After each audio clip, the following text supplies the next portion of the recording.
Well, when it comes to Sunday night, we always want a bit of a cliffhanger. And hey, we got one. What an exciting finish to that game between Kolkata and Hyderabad. And pardon any sort of sarcasm you might notice in that, it's fully there. It's not a little bit. 115 for 8. We should have been out of here 45 minutes ago.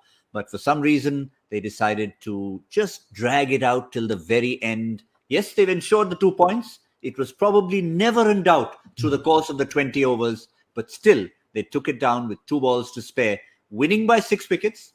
And yes, it doesn't take the sheen off the 2 points that they've got. But I wonder what it'll do to the confidence of a side that are 2 matches away from a possible playoff spot.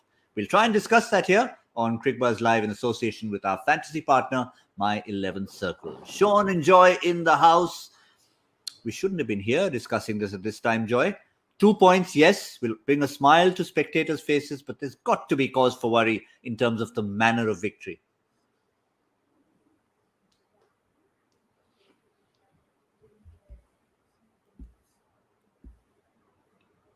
All right, we'll come to Shaun first. I can well imagine why. Shaun, let's get your reaction first, because Joy is still talking, but he doesn't know that he's not audible. That's pretty much what Kolkata did when they were trying to chase down the score. They were there, and maybe they couldn't. Maybe for Kolkata fans, it was better that they didn't hear what Joy had to say. Yeah, it wasn't the most awe-inspiring chase, but I suppose there are opportunities, there are occasions where it's just the ugly points that you have to put in the bag in order to go forward in the tournament. I think if you don't read too much into it as a team, as a unit, then it's okay. But one positive, Shubman Gill gets his highest score of the tournament so far. A little bit of batting for Kartik, a little bit of batting for Morgan. But besides that, there's nothing much else to the chase. There were some wonderful shots played and a couple of big boundaries hit, but nothing to really excite you too much about the way they went about it. From Hyderabad's point of view, I mean, we'll get Joy as and when he comes, we can get him back in. But from Hyderabad's point of view, I know we talked about it on Combox, but I still look back at that scorecard and maybe Rashid Khan could have bowled a little bit more, a little earlier, because his final over came when the deal was pretty much sealed. I think they needed 30 of 30 when he bowled his final over. Yeah, I mean, it's still impressive figures, isn't it? 13 dot balls, 1 for 23. He is such a class player. He's almost, and the funny thing is, because he's so good, you almost can play around with him a little bit. You can try and hold him. You can try and attack with him. Umran Malik, I was really impressed with for first outing. Jason Holder's really starting to find his little niche in this team as well. 2 for 32. He hasn't taken a lot of wickets in the IPL, but in the last 3 games in particular, he's really come good. Bhuvi would probably be desperate for a few wickets up front and not swinging the ball as much as he has in the past.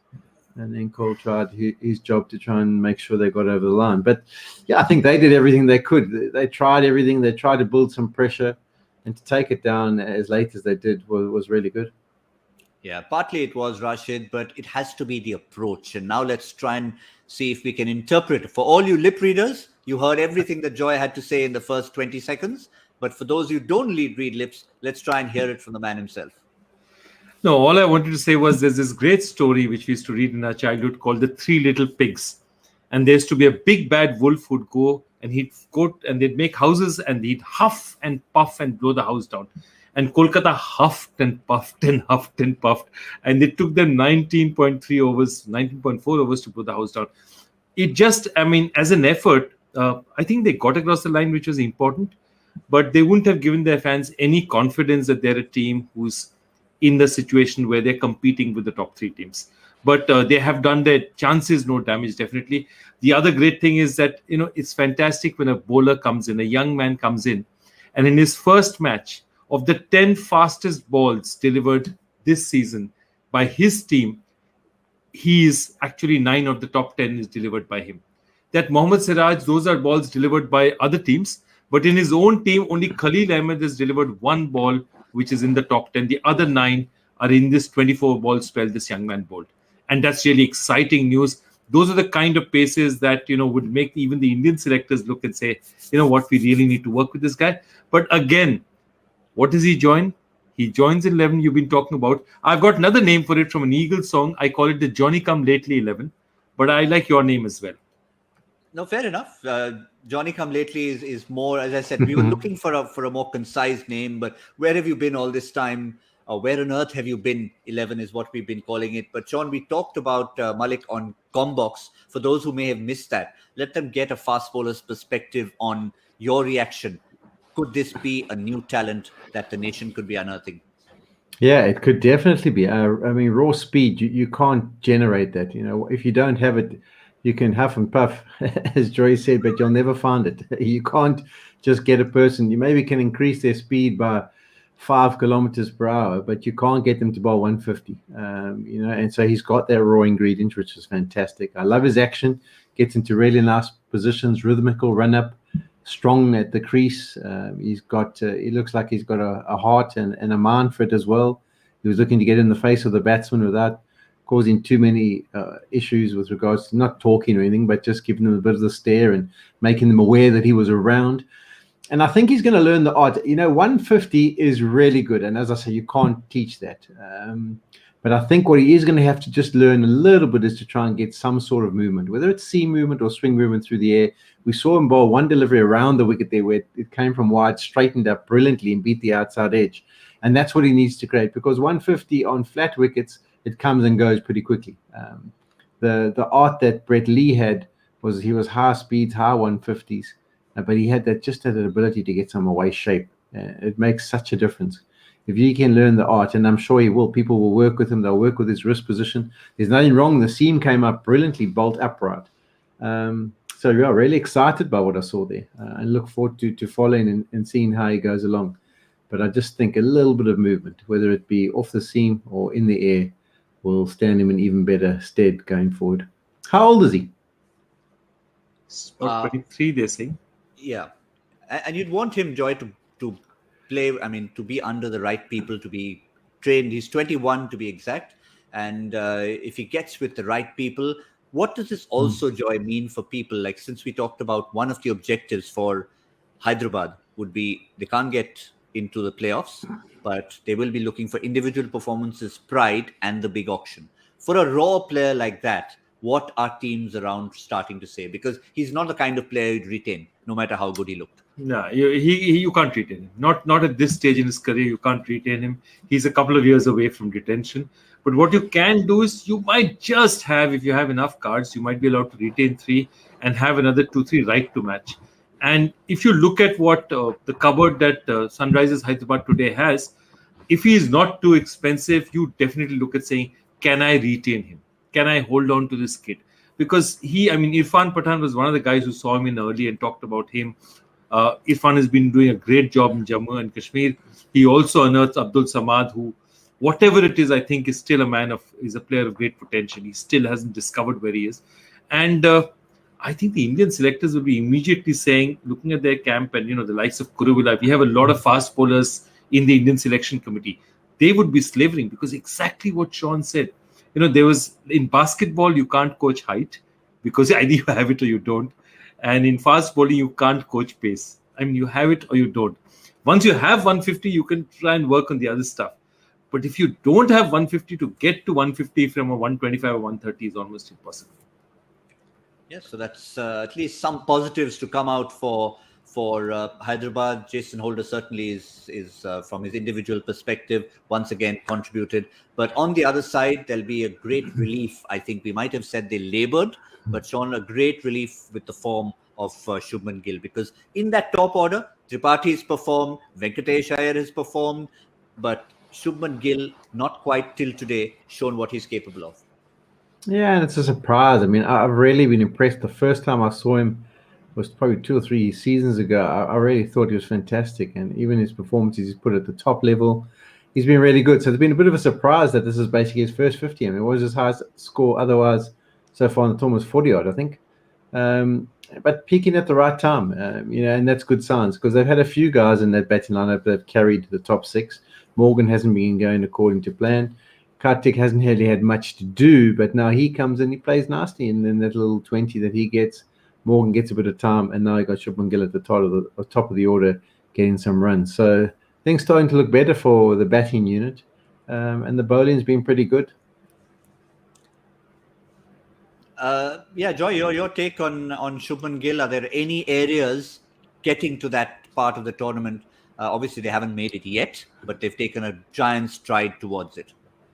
I think there are two interesting things out there. One is that Shubman's shot selection. I mean, he had all the time in the world. And again, you looked at it and you said, is he leaving it for too late? Because at one point in time, chasing a target which is below 6, they allowed the run rate to go to about 7.5. And then he hit a flurry of 4s and brought it down.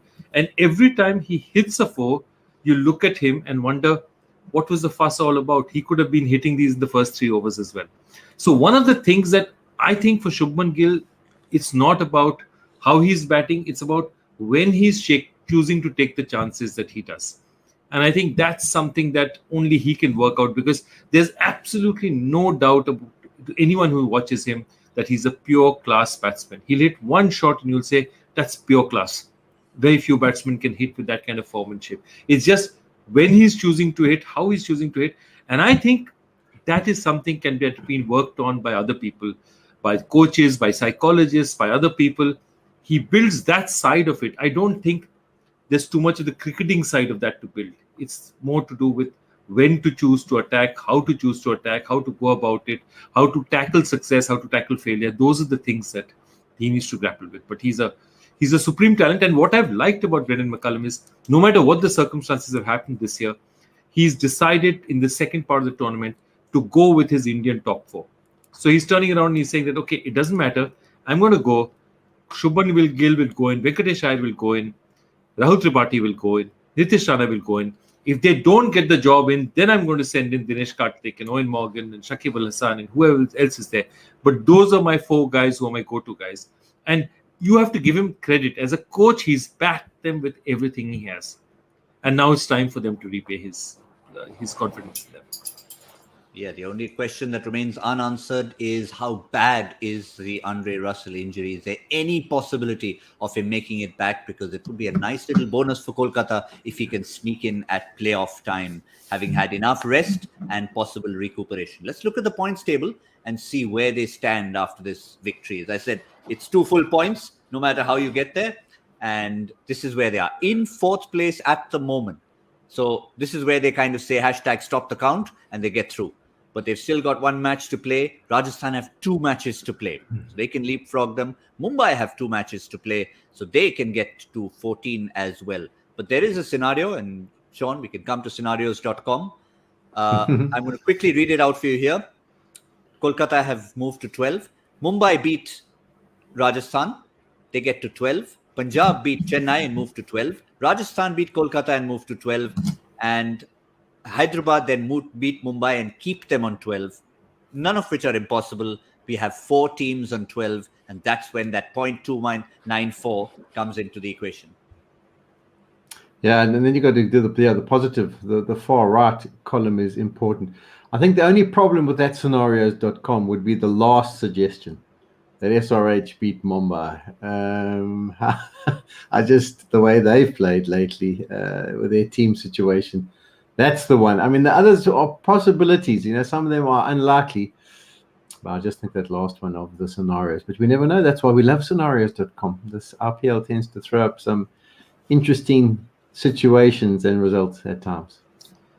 Yeah, it'll be the last one, Joy. I mean, if we are assuming that Mumbai will have beaten Rajasthan by then and gotten to 12. So they will be on 12. Last gasp.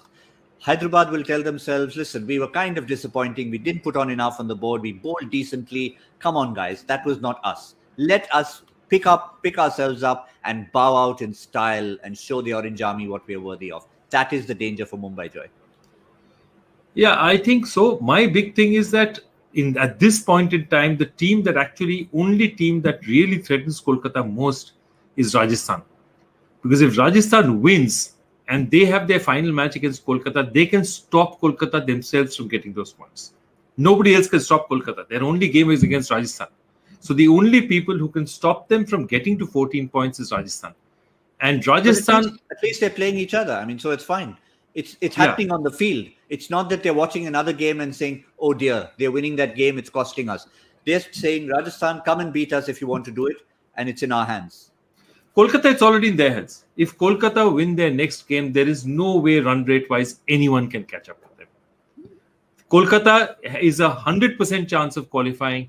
If they win against Rajasthan, they have an 80% chance of qualifying, even if they lose against Rajasthan, because what it requires then is for Mumbai to win both its games. And that's possible. So, but it's going to be difficult for Mumbai. What does Mumbai have? Mumbai has one of them is Hyderabad, which I don't think and is the other is Rajasthan. Others Rajasthan. So it's Rajasthan are the team that hold the key. Rajasthan key hold is the key Rajasthan. for themselves, for Mumbai, and for Kolkata. Correct. Fascinating. And you wouldn't think about 5 days later that they'd be in such a position. That one win, that one completely win against Chennai has just totally changed the shape of the table. Yep. And we haven't yet talked about Punjab in all this. It looks like just 3 teams in contention. Don't count them out completely, because they had a game earlier today. Yes, they may have finished second best, but this is what happened in match number 48. Bangalore 164 for 7. It should have been a fairly routine run chase for Punjab, especially when they did the first part of it right. We said if Mayank Agarwal and KL Rahul can hang in there till the 10th over, it should be fine. They hung in there till the 10th over. They had more than half the job done, and yet they didn't go over the line. We had maybe a couple of minutes to discuss it earlier, but just to look back on that, Joy, I think they will definitely feel, of all the games they've lost, and Punjab have lost a few from close situations, this will be right up there. Yeah, absolutely. And it's been the way Nicholas Puran came in and played, the way Sarfraz Khan got out of the first ball, the way they just capitulated is just, it's something that you look and see and you say that, there's just no way. Look at that, 7.7 from 10 to 20, just 4 fours and 4 sixes after that fantastic start that they've got.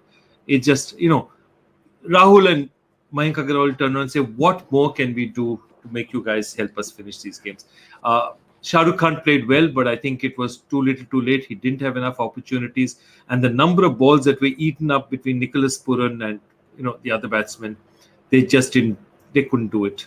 And it's unfortunate. They'll really have to look very seriously at their batting, at their combinations, and wonder what went wrong once again, because for Punjab, it's beginning to be a bit of a habit.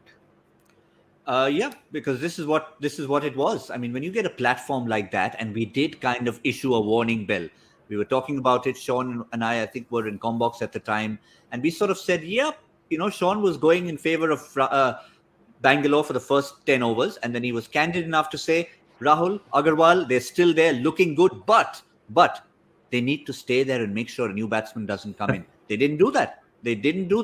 And that's all they really needed to do. One of the two stick in there, and they would have been on the kind of points that would have made them qualify. But Shaun, coming back to scenarios.com, we haven't technically eliminated Punjab, but what is their only scenario of qualifying? They get to 12 and they've got to have ridiculously high net run rate, don't they? They're at minus 0.241. Yeah, they have to win the next game in a massive way. As you can see, they've played the 13 games, so they can only end up on the 12. Minus 2.41. I don't know. I can't see. I mean, they can't get past Kolkata. I mean, Kolkata would have to lose drastically. All the other scenarios go according to plan, and then they still have to win massively. And correct. You just can't see that happening. As you said, win massively and make sure nobody else leapfrogs them into 14th place. Yeah. In 14th, I mean, it's actually worth more discussing the Bangalore scenario.com. I mean, they're still in the mix to get into that top 2 with their victory today. So I think Punjab have been left licking their wounds. Another campaign, really, of so close but yet so far. Some missed opportunities. And yeah, I don't know. I play a lot of golf these days, and you go back and you think, oh, that little putt I missed. I mean, they've had 4 little putts that they've missed, and they could have been honestly sitting somewhere near 16 points comfortably if they had just closed games out where they were in a good position. And guess what? They're playing Chennai in their last game. So one game to go against a team who are on top, who have not yet sealed Q1 or Q2. They are on top. So it's not that they're going to be sitting back and saying, listen, we're going to have the support staff playing the game for us. They're going to be taking it pretty seriously. So I think... And also coming off a loss.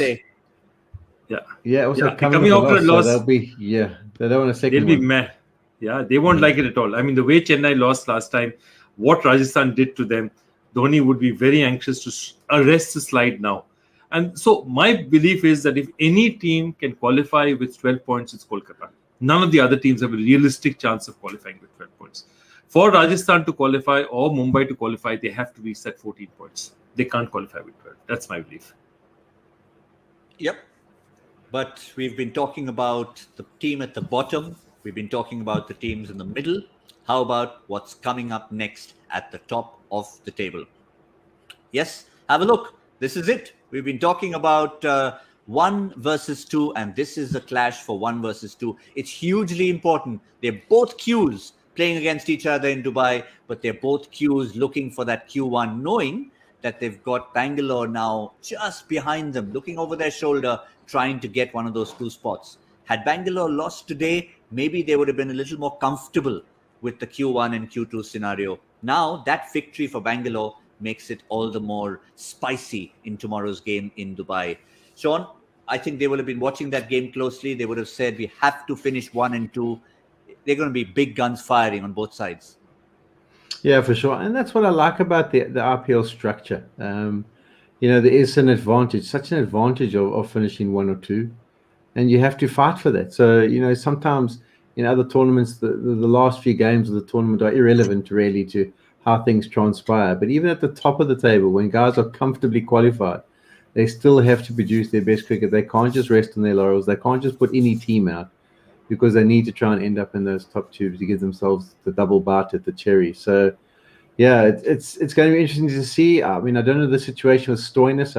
I think that would be the real thing for Delhi. They'll probably be wanting to try and get him back and fighting fit for the knockouts.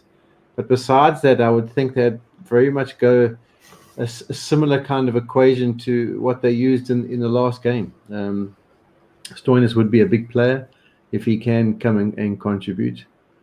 The batting lineup, I mean, on a different surface, they may look at things a little bit differently to how they structure it.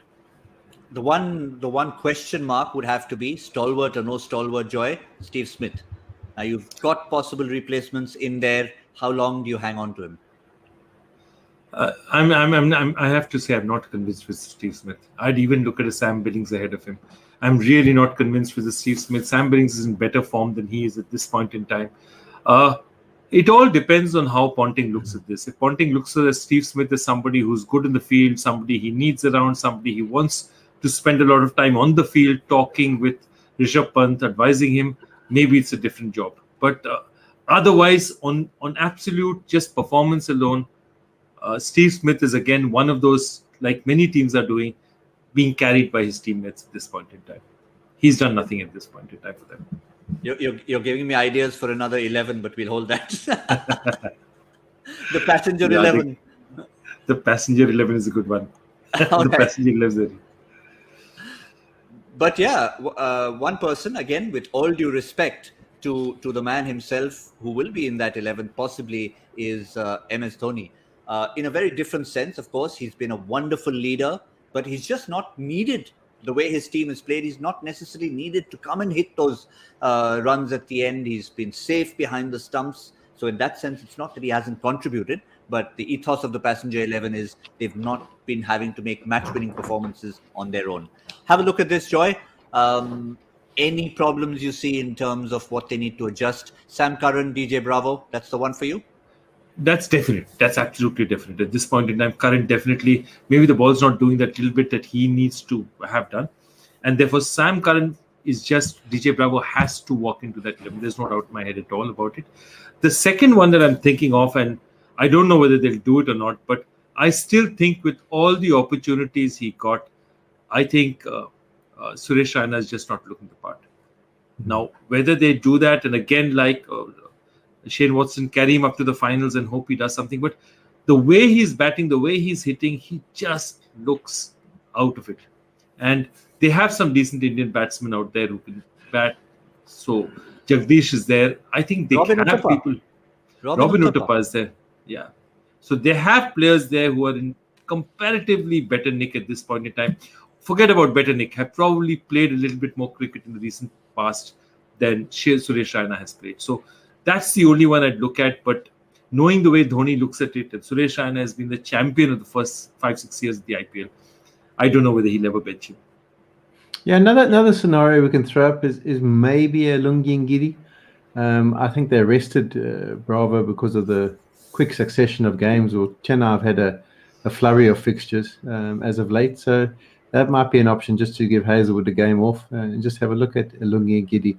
I think it's at these times that you just want to make sure that you've got your bases covered, that if there is an injury to maybe one or two or three of the departments, you've got that replacement with just a little bit of cricket. So even a 4-over spell under the belt is important if you have to now go into a final and replace someone on the day. I think it's a good suggestion. We've seen it in the past. And Gidi's come in, first game itself, he's had a bit of an impression. So there are options there for MS Dhoni to see if he does want to just go into that. But I think you'd probably see DJ Bravo back, assuming that they can just ease him in there. This game, then they've got one more game before the first playoff game. And they're more than likely to be 1 or 2. So they will be playing that first qualifier. So lots ahead for Chennai and Delhi. It's 1 versus 2 in Dubai. We, of course, will be there to preview everything. But going back to the very start of the day, it was the question that was led by Joy Bhattacharya, and this was our Joy Factor question. Take it away, Joy. So what connects an ODI in Kolkata against South Africa in 2005 and an India match at Hamilton during the 1992 World Cup? And these are the only two of occasions where Kapil Dev opened the batting and bowling, and Irfan Pathan opened the batting and bowling. Of course, only other player to have done it is Manoj Pravakar, and he did it many times. But these were the only times that anyone else in India has opened both the batting and the bowling in a one-day international match. Shaun, you have to take credit for this one as well. 2 in a row. No, I was wrong. I was going down a different avenue, and only when Joy started throwing a few little tips to me off air did I start to pick it up along those lines. To be fair, he didn't give you a blatant outright hint. We'll still give it to you. Yeah. Okay. Well, I'll take half a point. So I've got 1.5 out of 2. Done. Well, that's big. That's big. Because I'm trying to think if Andrew Hall did open the batting in that game. Yeah. There's a good chance Andrew he could Hall have. Yeah, Andrew Hall opened the batting. A good chance he could have opened the bowling with me as well. Yeah, Andrew Hall did open the batting and bowling. Yeah, he's done it before. Yeah. Yeah, I think Kapil Dev was the one that would have thrown a lot of people off. As Joy mentioned, the trend with Ian Botham, who was the opener for England, and a few new things tried out in that 1992 World Cup, and spin also being used as an opening weapon. Who's the winner? Who spotted that one? And it is, we had a new winner yesterday. Do we have a new winner today as well? And certainly not a name that I have seen before. Common enough as it might be. Dilip P. Dilip 50. Well done, Dilip. Maybe you can, again, tell us a little bit more about yourself as and when you do that. We'll look out for you on Twitter. #Cricbuzz Live. What it is. Were you around 1992? Were you watching those games? And if so, well, we'll get to know exactly what your background is. Well, that was fascinating. I'm sure now that you've set the standards, Joy, we're expecting a lot more from you with the new week that's coming. It's 1 versus 2 on the points table. We need 1 versus 2 type of question tomorrow. I'll try my best to deliver. Joy is furiously nodding his head. Well, it's been a long Sunday. It's been a long weekend, but we've delivered quite a lot. But behind the scenes, we've got a great team delivering even more. And to take advantage of that, subscribe to Cricbuzz Plus, and you can be a part of all of that. Doubleheader Saturday, doubleheader Sunday, done and dusted. We've got quite a logjam once again in the middle. It'll all be resolved through the course of this week. Tomorrow, it's about Q1 and Q2. That's the battle in Dubai. For now, from Cricbuzz Live in association with our fantasy partner, My 11 Circle, on behalf of Joy, Shaun, and myself, Gautam Bhimani, it's good night.